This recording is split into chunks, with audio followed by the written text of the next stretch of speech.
Bem-vindos a mais um vídeo. O tema de hoje é a disputa internacional pela guarda dos filhos. O casamento de um turco com uma brasileira americana chegou ao fim nos Estados Unidos, e ambos lutaram ferrenhamente pela guarda do filho na justiça americana. Ambos ricos, a Amanda, uma empresária bem-sucedida, e o Mustafa, filho de uma família com muitas posses aqui na Turquia. Os interesses das crianças binacionais são regidos por uma convenção chamada Convenção de Haia. Os estados signatários da Convenção de Haia, estados com E maiúsculo, os países, o qual o Brasil é signatário, os Estados Unidos também, esses países são convictos de que os interesses da criança são de primordial importância em todas as questões relativas à sua guarda, desejando proteger a criança no plano internacional dos efeitos prejudiciais resultantes de mudança de domicílio ou de retenção ilícitas, e estabelecer procedimentos que garantam o retorno imediato da criança ao país de sua residência habitual, bem como assegurar a proteção do direito de visitas. É bom lembrar também que esse acordo independe da nacionalidade em questão. Hoje temos um turco com uma brasileira americana. Poderia ser facilmente uma brasileira com um alemão, uma brasileira com um norueguês com uma alemã, contanto que o país seja signatário de Haia, que a maioria dos países são. E então eu vou deixar a cartilha da Convenção de Haia para vocês entenderem melhor o que é isso. Quando existe uma criança filha de internacionais, de um casal internacional, marquei de fazer essa entrevista cara a cara com a Amanda, é um pseudônimo, e ela não apareceu. Eu entendo, não a julgo, é muita coisa que ela passou, eu acho que seria além dela conseguir sentar e conversar comigo em câmera, então eu entendo. Portanto, eu tenho o relato dela por escrito, com a permissão de publicá-lo também, tirando e fazendo as devidas modificações. Então, ela começa de trás para frente. Hoje, como ela estava aqui quando ela me escreveu, vocês vão entender por quê, e o desenrolar disso tudo. Ela volta lá como conheceram, até a disputa internacional da guarda do filho do casal. Eu estou na Turquia no momento, eu venho sempre para trazer o meu filho para passar férias com o pai. E sem querer, na primeira página do YouTube apareceu seu link, assim eu escutei 1, 2, 3, 10 vídeos. Engraçado como todas as histórias são parecidas, e como as mulheres conseguem de forma tão rápida mudar a vida por alguém. Não sei se a minha história vale ser contada ou não, imagina. Mas vou lhe escrever um desabafo, espero que não se importe com os meus erros de português. A minha mãe é brasileira, meu pai é americano. Eu tenho dupla cidadania, vivemos nos Estados Unidos, então às vezes quando escrevo em português, eu tenho muitos erros. Não vi erros não, Amanda, muito obrigada, tá? Muito claro o seu e-mail. Vamos lá? Conheci meu ex-marido nos Estados Unidos, quando eu tinha 20 e poucos anos. Eu não falo a idade certa por motivos legais. Estudamos na mesma universidade, ele turco, eu americana, brasileira. Estávamos na mesma turma e eu na época tinha um namorado americano. Quando éramos colegas de classe, ele sinceramente me incomodava, porque sempre tinha uma maneira muito dura de interpretar algumas situações. Sabe aquela forma turca de sempre estar certo? Mas por estarmos cursando a mesma matéria, nos víamos sempre.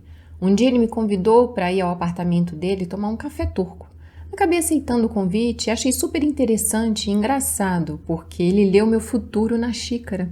O tempo foi passando e eu continuava namorando o americano e ao mesmo tempo construindo essa amizade com o turco. Passando 8 meses, nossa amizade foi se fortificando.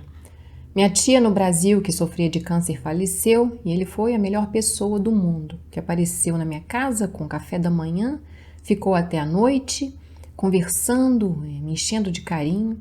Sempre me respeitando, ele foi um super apoio. Nos aproximávamos cada vez mais, como amigos, diz ela. Eu a cada 3 meses viajava para o Brasil para visitar uma empresa que eu tinha. E ele me mandava flores no Brasil, me buscava no aeroporto com cartazes, saíamos para jantar. Ele abria a porta do carro, me dava comida na boca e brigávamos para pagar a conta. 1 ano e meio sendo a princesa, porém amigos. Então, segundo ela, passaram 1 ano e meio sendo apenas amigos, mas aí ela resolveu terminar o namoro com o americano e dar uma chance para esse príncipe turco. Meu pai era contra, mas eu achava que era pelo fato dele ter uma certa orientação religiosa, X, e o Mustafa ser muçulmano. O que meu pai dizia é que a cultura deles era muito forte, lembrando que o pai dela é americano, né? Não vou especificar a religião do pai também não. O que meu pai dizia é que a cultura deles era muito forte. Eu dizia, mas pai, ele estuda nos Estados Unidos, os pais vivem numa cidade grande na Turquia e a família é de origem tal, de uma outra cidade grande também. Não segue à risca. Ele é um homem moderno. Bom, claro que eu não escutei meus pais. Começamos a namorar, noivamos, casamos, mudamos do tal estado para um outro estado nos Estados Unidos, porque ele ia começar sua pós-graduação. Eu sempre independente, trabalhei, tive minha empresa e minhas coisas separadas. Ele dizia que ele trabalhava, mas eu nunca o vi fazendo nada. Mas ele pagava todas as suas despesas da casa, despesas dos passeios. Não que eu não tivesse dinheiro, porque eu sempre ganhei muito bem, me sustentava. Mas um homem turco tem orgulho e não deixam que as mulheres paguem nada. Para mim estava tudo bem, no final acabava conseguindo investir mais na minha empresa e fazê-la crescer, ok? Já tinha um apartamento na época muito bom que custava uma faixa de US$ 700.000, que havia comprado um pouco antes de conhecê-lo. Tinha outros imóveis, então tudo bem, antes do casamento, né? Depois, com anos, eu entendi que, de fato, ele não trabalhava porque não precisava. A família dele era muito rica e o pai sempre educou mal os filhos, de acordo com ela, deu tudo relacionado a estudos, melhores faculdades, doutorado, mas trabalhar que era bom, nada. Bom, eu não conhecia ninguém da família dele até então, porque não havíamos ido à Turquia juntos e ele já conhecia toda a minha família. Decidimos ter um filho juntos. Afinal, estávamos apaixonados. Eu engravidei e meu universo mudou. Na verdade, no dia da nossa lua de mel, ele teve uma crise, porque eu não era virgem mais. O que não era novidade para ele, afinal já tínhamos relações sexuais. Eu fiquei sem entender. De qualquer forma, eu procurei relevar por ser um dia especial para mim. Quando engravidei, as coisas começaram a me incomodar mais, porque ele sempre bebia muito, fumava, e já me incomodava essa rotina, porque afinal de contas eu ia ser mãe. Um dia ele chegou em casa e eu estava com 7 meses e meu ex-americano havia me ligado para saber como eu estava. Eu atendi, respondi. Quando desliguei, ele me bateu. E falava, você é uma vagabunda, você não pode falar com outros homens. Depois começamos a ir em restaurantes e eu já não podia mais me dirigir ao garçom se fosse homem. Não podia falar com homem de nenhuma espécie. Eu tive que ir ao Brasil durante a gravidez, a trabalho. Ele recebeu amigos turcos em casa e era claro para mim o tipo de comportamento dele. Mas mesmo assim, eu preferi fechar os olhos porque eu estava focada em meu filho e em meu futuro com ele. Bom, quando nosso filho nasceu nos Estados Unidos, no dia do nascimento, quando ainda estava no hospital, depois de quase um dia de parto normal, os pais dele chegaram no hospital e foi assim que eu os conheci, dentro de um quarto de hospital. Voltei para casa e fui deitar, porque estava morta. E ele me cutucou e disse, levanta, vai fazer comida para servi-los, nós temos convidados. Dani, eu estava morta, cansada, eu acabei de parir um filho. Eu falei, eu não consigo, Mustafa. Aí ele acabou comigo. E eu levantei. E fui fazer o que foi pedido, com lágrimas nos olhos. Os pais dele chegaram, me trataram super bem. Sabe como é, né? Mãe, pai, devemos chamá-los de mãe e pai. A sua sogra e o seu sogro são chamados de mãe e pai pelas noras. Isso é uma exigência cultural, tá? A nora vai chamar a sogra de mãe, o sogro de pai e o genro também vai chamar os sogros de mãe e pai, de um lado e de outro, tá? Então ela falou que a Ana e o babá, mãe e pai, chegaram, me encheram de joias e presentes e, graças a Deus, a visita passou rápido, apenas 10 dias, porque mesmo eles sendo uns queridos, ter um filho recém-nascido e ser a empregada da casa não combina. Quando meu filho fez 3 meses, finalmente vim a primeira visita na Turquia, onde fizemos uma festa de casamento, entre familiares, visitas e mais visitas. Mas foi tudo perfeito e voltamos aos Estados Unidos, só que ele mudou, ou, na verdade, sempre foi quem era, eu que não queria enxergar. Portanto, ele acordava de volta em casa, nos Estados Unidos, acordava ao meio-dia e eu com o bebê já tinha acordado pelo menos 10 vezes à noite para amamentar, passear, arrotar, aquela coisa toda, ele acordava ao meio-dia, querendo o famoso banquete turco para o café da manhã. E ai de mim se eu colocasse as coisas nos potes na mesa, tudo sempre servido como se fosse em um restaurante. Só que já estava na hora do almoço e ele acordando, e eu tinha que ir trabalhando, cuidar da bebê, limpar a casa e ter que servi-lo o café da manhã de hotel, servir o chá da tarde e o famoso jantar, já que ele não almoçava, fora os cafés turcos durante o dia. Antes do bebê, tínhamos uma cumplicidade maior, vivíamos em lua de mel. Mas quando eu engravidei, tudo mudou. E depois que o bebê nasceu, tudo mudou mais ainda. Era como se eu tivesse virado uma escrava. Ele me fazia limpar a casa de joelhos. E ele passava o dedo para ver se estava tudo limpo. Isso não existia antes do nosso filho. Ele queria educar meu filho na cultura turca. Claro. Vivíamos na época nos Estados Unidos. Foi então que eu pensei, eu vou passar um ano com ele no Brasil. Quem sabe, né, colocar ele para trabalhar comigo nas minhas empresas, ele melhore. Quando meu filho fez 1 ano, fomos viver no Brasil e passamos 15 meses lá. Não adiantou absolutamente nada. Ele foi 2 vezes na empresa e eu lá estava, mais cansada ainda, porque além de tudo ainda tinha que ir cuidar dos meus negócios. Foi então que eu decidimos voltar para os Estados Unidos. A vida era igual um inferno. Eu fiquei doente e acho que foi de desgosto. Tive um câncer no intestino. Defecava sangue, dia e noite.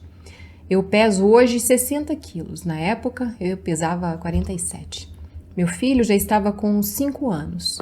Nossa vida se dividia entre idas e vindas para Turquia, Brasil e Estados Unidos.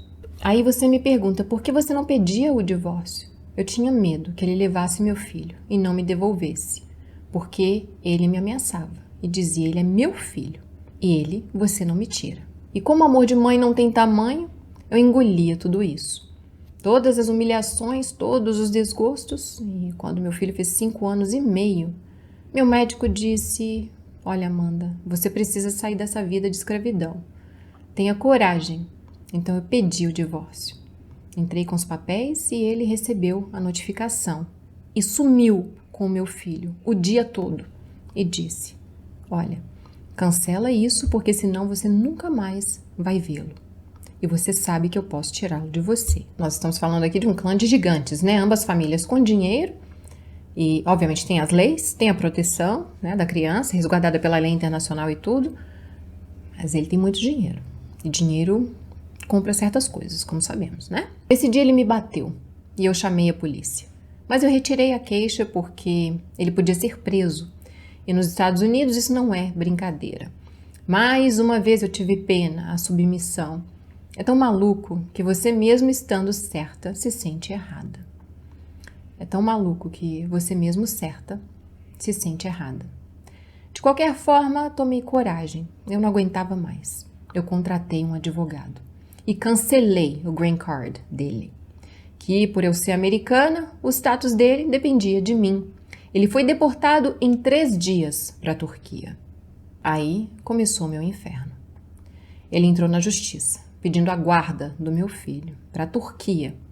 E eles são muito ricos, poderosos.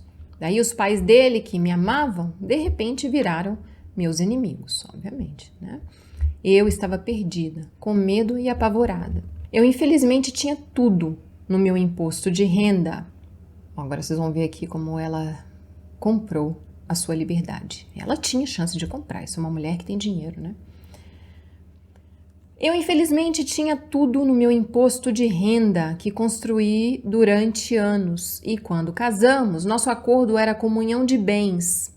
O filho de uma mãe não tinha nada no nome dele, nem da família. Eles têm até... Eu não vou nem falar o que é que eles têm, é muito dinheiro, tá? Ou seja, contrataram os melhores advogados, conseguiram tirar 50% dos meus bens e ainda tive que pagar $300 mil para ele, por tê-lo deixado. E não tenho pensão para o meu filho. Gastei praticamente todo o meu dinheiro para vencer um processo de guarda. O processo do meu filho correu na justiça por 1 ano e meio e gastei o que tinha e o que eu não tinha.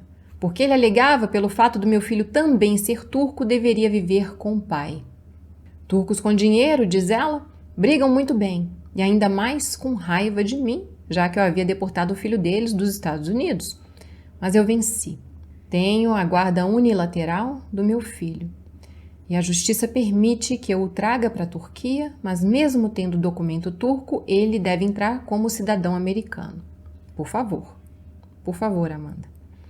Meu filho passa 4 meses por ano com o pai e se ele não devolver meu filho, será procurado pela polícia dos Estados Unidos como rapto. Aí, por favor, leiam a AIA 28. A primeira vez que meu filho veio, eu tive medo. Ela traz o menino, tá? Ela vem com ele todos os anos. Ela cumpriu esse acordo com o ex-marido turco, que é parte aí dessa barganha, né, que ele obteve. Ela teve o filho, obviamente, a guarda do filho. Mas é aquilo que eu falo com vocês, gente. Quando vocês estão numa disputa de guarda, quando tem um binacional no meio, seu marido seja alemão, norueguês, americano, turco, essa criança é a chave da questão. Porque se um dia não der certo mais, e se ele quiser a guarda e você também, quando ele não quer, você vai fazer o que você quiser. Com precauções, mas mais ou menos funciona assim. Ele não está demandando a guarda da criança, a custódia. Mas se um vai atrás da guarda e outro também, e quando você tem uma família influente como a dele, que tem vários contatos e muito dinheiro e muita influência, você viu que uma mulher empresária, rica, saiu sem um tostão. Ela teve que dar... Ele vendeu o filho, isso é a minha opinião, né? Por $300 mil, né? Vocês viram aí que ele facilmente vendeu o filho por $300 mil e 50% dos bens dela. Foi o preço do pequeno Mustafa, né? Ela venceu a guarda, então ela vem aqui, ainda por cima, ela vem todos os anos, o garoto já tá grandinho, agora está tudo em paz. Eu tive que brigar muito, mas graças a Deus, o fato que sou americana e meu filho também nos ajudou muito na decisão final dos juízes envolvidos. Mesmo com todo o envolvimento da Turquia, eu tenho a guarda sozinha. Quando venho, alugo sempre um apartamento e fico sozinha. Entendi, daqui a pouco a gente conversa. De uma forma resumida, eu lhe contei 13 anos de história, reflexos ainda que carrego. Por exemplo, o nome dele, como sobrenome. Eu tenho medo de tirar e ter problemas se precisar resgatar o meu filho, ou algo assim. Sim. Uma vez que ele só tem o sobrenome do pai. Sim. Eu tenho 30 e alguns anos hoje e acho que nunca mais serei a mesma. Falta palavras para contar todas as cenas. Eu tenho medo de me relacionar com outra pessoa, porque quando eu comecei a me relacionar com outro homem, ele me acusou de estuprar meu filho. Imagina como isso é sério nos Estados Unidos. Eles bateram na minha casa, 8 policiais. Me levaram meu filho e nos separaram em um hospital por 48 horas. Fizeram exames, perguntas e fomos, claro, liberados. Ou seja, muitas vezes já pensei até em voltar para ele. Calma aí. Não ficou claro a alegação dele de quem estava violentando o garoto, né? Se era a mãe ou se era o namorado da mãe. Mas foi uma acusação falsa por parte dele, né? Só que ele tá aqui na Turquia, então ele não vai preso. Uma acusação falsa dessa dá cana. Ele senta bonitinho se ele estivesse nos Estados Unidos. Ainda assim, aqui da Turquia, ele conseguiu fazer o CPS bater na porta dela. Ele conseguiu. Como? De várias maneiras, influência, várias maneiras, né? Bom, fato é que ela acabou lá na delegacia, acabou em hospital. 8 policiais separaram o filho da mãe por causa disso. Passou 2 dias no hospital fazendo exames, né? Perguntas e foram liberados, claro, disse ela. Agora ela falou: muitas vezes já pensei até em voltar para ele, porque mesmo longe ainda estou presa a esse relacionamento. Gostaria muito que as senhoras e os senhores ouçam o depoimento da Amanda, que é o depoimento da Daniele, que é o depoimento da Cláudia, da Maria. Isso independe dos seus afetos ou desafetos com o seu ex-marido. Existe uma lei. E se ele for buscar a guarda, a luta está travada.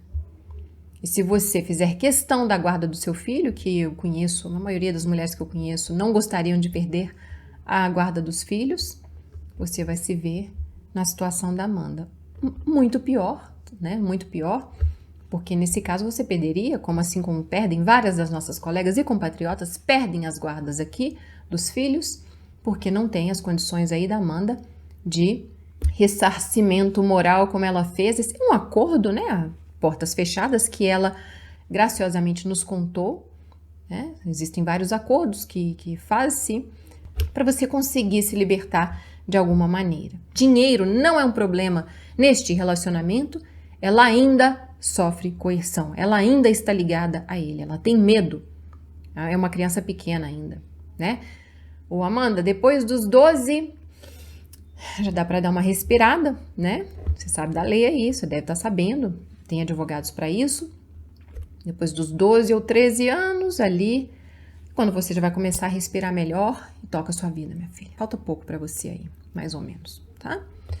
E respirar de vez quando o Mustafazinho fizer 18 anos. Aí você é muito jovem, aí recomeça a sua vida. Infelizmente, eu não vou dar ideia errada para você que não, estou numa situação semelhante. Então, não vou falar para você mais nada além de segura, falta pouco, tá? Mas ela pensa em voltar para ele. E para quem não entendeu, eu não acho que é por amor, não. Porque ela fala, se esse homem já manda e desmanda na minha vida e eu vivo de ameaças, mesmo com todo o dinheiro que eu tenho, que pode comprar várias coisas e situações, essa mulher ainda é refém. Como vocês viram, a queixa ilegal dele aqui, né? Coisinhas do tipo vive Dona Amanda hoje. Coisinhas do tipo, né? Então, quer voltar, diz ela. Penso, né, em voltar. E na esperança que ele seja melhor. Eu já tô presa mesmo, fazer o quê? Porque agora ele está um amor. Só falta beijar os meus pés. Meu filho, mas ele conseguiu tudo que ele queria, ô menina, Amanda. Ele vai fazer o que mais? A senhora ainda me faz essa parte aí, faz esse deslocamento por ano. Eu nunca vi uma decisão judiciária dessa na minha vida. É ainda você que vem aqui trazer o menino para fazer visita ao pai? Você faz a visita acontecer, né? Porque você o deportou dos Estados Unidos. Entrar, Mustafa não pode mais. Por mais que isso aqui tenha sido estabelecido pelo juiz, você pode tentar contornar de alguma maneira com o Mustafa. Não tem diálogo com o Mustafa. Ele tá um amor porque você tá fazendo tudo do jeito que ele quer, né?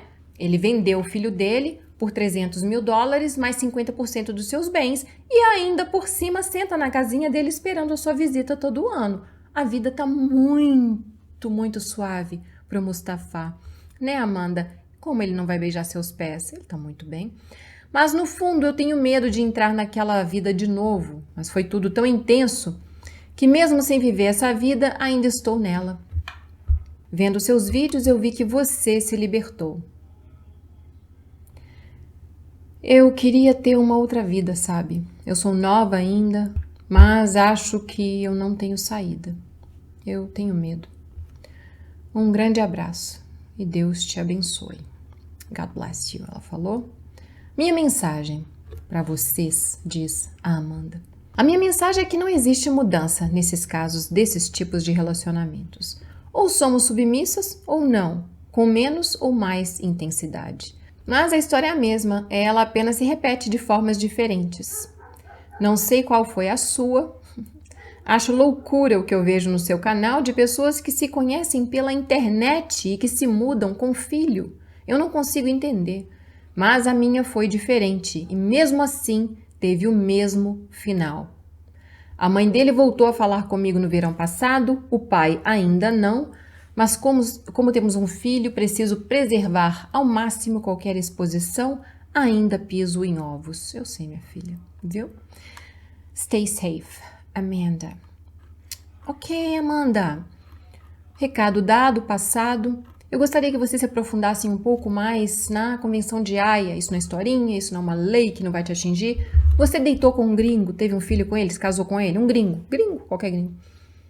Você agora é refém de Haia, que foi escrito de fato visando resguardar a integridade do menor, né?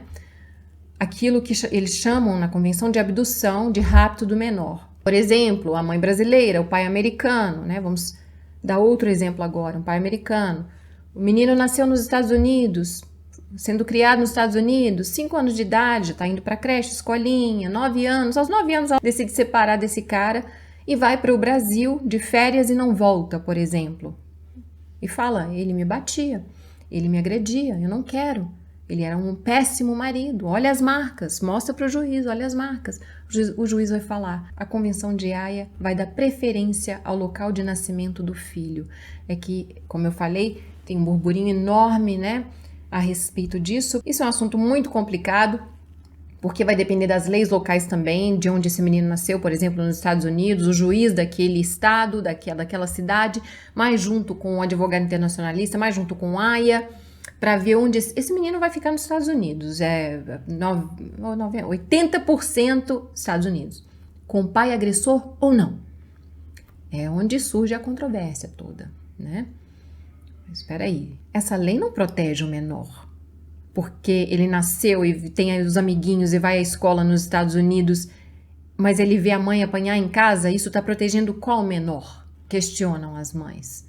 Que tipo de proteção é essa se eu não posso levar meu filho para um lugar seguro? Que seria na casa dos meus pais, digamos, no Brasil, por exemplo. Eu não entendo, nem tem. Bom, se aprofundem, tá?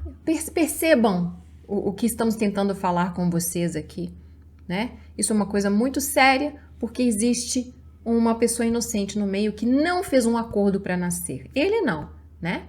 Foi aqui de um lado, de outro, não deu certo, e essa criança vai viver refém desta situação aqui. E as sequelas que isso deixa, é muito complicado tudo isso. Por favor, se aprofundem, então, nas aí candidatas a namoradas, negociadas, noivas, essas coisas que vocês arrumam aí, como bem disse a Amanda, esse povo da internet, por exemplo, será que eles sabem, né? Às vezes são mulheres humildes. Imagina se uma mulher que tinha dinheiro para comprar um advogado pitbull não conseguiu dar jeito na vida dela, minha filha. Imagina o resto de nós. Imagina a senhora me ouvindo aí, a senhorita. Percebe o que eu estou tentando falar? Isso aqui é só um choque de realidade mesmo, não é ofendendo ninguém. Mesmo não tendo o dinheiro da Amanda, eu consegui parar em pé. Mas isso é para um outro vídeo, para uma outra hora. E como eu sempre falo, eu não posso falar. Fizemos certos acordos também, né? Então tá, no mais gerais, até o próximo vídeo. Vejo vocês nos comentários como sempre. Amanda, o convite ainda está feito se você quiser vir, tá? Falar comigo. Se não, a gente fecha por aqui. Muito obrigada pelo seu depoimento. Felicidades para você, para o seu filho e tudo de bom para todos, né? Então tá, pessoal. Tchau, tchau.